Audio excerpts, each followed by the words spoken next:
Климатските промени од година во година носат се потопли и потопли брарови, соборувајќи температурни рекорди. Поради високите температури, илјадници луѓе умираат. Меѓу нив особено лицата кои имаат здравствени проблеми, но страдаат и оние кои не можат да си дозволат да се заштитат од топлото време и да се разладат кога живата на термометарот го покажува пикот на денот. Од големите горештини страдаат и најсиромашните американци. Иако некогаш централното ладење беше луксус, сега станува се повеќе прашање за опстанок.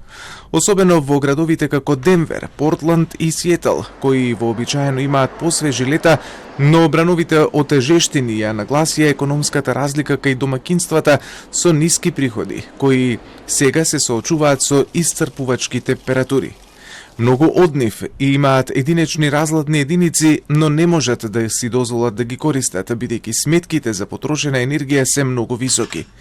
Во домот на Луси Молина во Комерс-Сити надвор од Денвер, ноќите се неподносливи и непроспани. I call this the sacrifice zone of the state of Colorado because we are home to the only oil refinery in the state of Colorado at a walking distance. We have no drinking water and we have the worst air quality in our states. All these VOCs, all these toxins, some of these chemicals that are being emitted from next door to us it makes the community air hotter.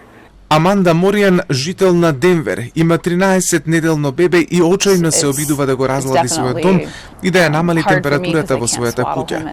Купила термозавеси, вентилатори на таванот и повремено вклучува разладна прозорска единица. Навечер вели е премногу топло за да го повие своето бебе, па со допир кожа со кожа се обидува да ја регулира температурата на неговото тело. A lot of promises have been made through the years to the residents in these neighborhoods that haven't really been followed through on with regards to city entities saying they're going to provide services or amenities, and it just never happens. Во Федералниот закон за намалување на инфлацијата, милиарди беа издвоени за даночни кредити и попусти, за да им се помогне на семејствата да инсталираат енергетски ефикасни системи за ладење како топлински пумпи. Тоа се вид на државни и федерални попусти што Моријан ги разгледа за нејзиниот дом изграден во 1891 година. Таа доби проценка од 4 различни компании за инсталирање на систем за ладење, но секој проект беше помеѓу 20 и 25.000 долари, рече таа. Дури и со субвенции, вели, не може да си го дозволи тоа.